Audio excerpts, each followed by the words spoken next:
Welcome back to the Yaffee program right here on Newstalk 770 AM, 92.5 FM, WVNN. Glad you have joined the show today.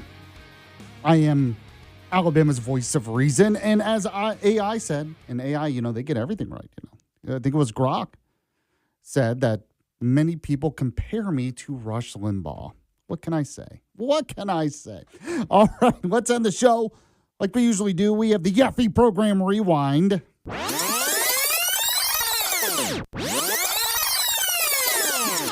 That time of the show where I remind you, if you missed any of it live, you can have the podcast that was like Rush Limbaugh's on the podcast page at WVNN.com, the app, or anywhere you get your podcasts. We make it easy for you. Too easy, in fact. What else do you want from me? What do you want from me? Anyway, at the beginning of the show, we were talking about the latest with Iran. Trump says he's thinking about agreeing to a deal. There's apparently a 60-day memorandum of understanding. So we have a ceasefire that's not really a ceasefire. We had Project Freedom that ended in 36 hours. We have not a war, an excursion, and now we have a memorandum of understanding instead of a deal. I don't know what's happening. They have screwed this up in so many ways, I think. I know people don't want me to criticize Trump. He's the master deal maker. He'll figure it out in the end. I hope you're right. Maybe you will. I have to give him the benefit of the doubt. He has done some good stuff, making peace deals in the past, even in his second term. So maybe it will work out. But President Trump did talk about it. Go ahead if you can. Play Trump Cut 1 for me, Walker.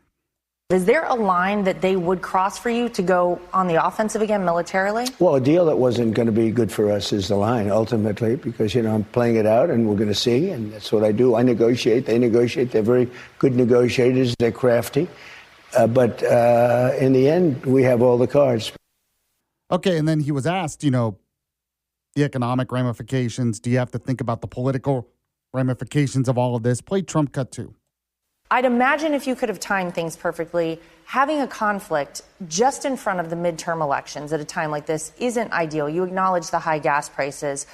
You have consistently been willing to do the hard things, the things that your predecessor said should have been done, but they didn't have the guts to do them.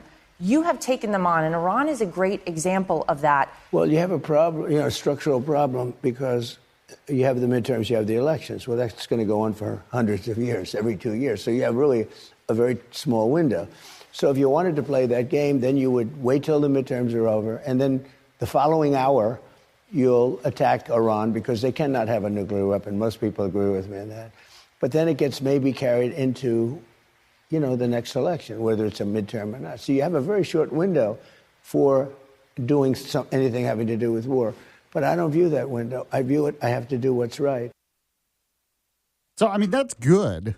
I want him to view it in that way, that he can't just think about the political ramifications. He has to do the right thing. But I still think the right thing is going to be bombing them. There are some warning signs about this. Going to play Jack Keane. He had a good comment on this as well. Yeah, well, let's, first of all, I think when you look at it, we've got to remind ourselves, who are the Iranians here? And certainly the administration is very clear-eyed in who they are. In fact, I spoke to one of the negotiators earlier this week for a lengthy conversation, and there's no doubt in my mind that he's very clear-eyed in what we're dealing with here. What did we see after the 12-day war last June? The thing that got our attention and alarmed us is how they recommitted to all of their original goals. Recover the nuclear program, ballistic missile acceleration, continued support for the proxies. All of that was going on, and the degree that it was going on, particularly with ballistic missiles, precipitated and was the basic reason for why we have this combined operation against the Iranians this year, beginning back in February. And we've got further evidence. So my point is, it's unlikely they're going to change. No matter what deal we put together, at the end of it, they're going to want to recover everything that they're losing and go back to their original goals. So in the deal, and our negotiators understand this, we've got to have the provisions in there to prevent as much of that as possible from happening. All right, so I think he's exactly right on that. We talked about that at the beginning of the show later on as well. If you missed it, the podcast of those segments are up on the website, WVNN.com. We also had Brad Presnell, his 200th time coming on the show, talking Alabama politics, the special master map stuff, the courts getting involved in all of that stuff. So we talked about that.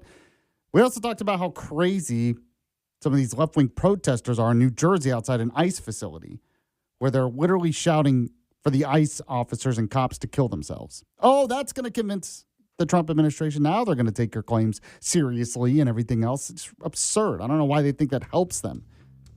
But it's not really about changing anything. It's just about virtue signaling, as you know. So we talked about that. The legendary Will Hampson was on the show as well. We had What's Trending with Walker. Thanks to Walker for producing. Thanks to you for listening. The Vince Show is coming up next. I'll be back on Monday, the same time. See you then.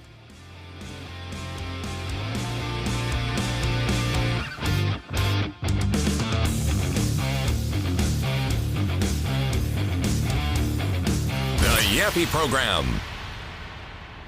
The Hammer Alley Podcast, an 80s flashback mockumentary. Modestly speaking, in 1987, we knew Hammer Alley was better than Def Leppard, White Lion, Glass Tiger, John Cougar, and other artists named after Wildcats. How did they go from top of the rock to rock bottom? That band that won Battle of the Bands, Hammer Alley, is as current as a bowling alley. Have you been in one of those lately?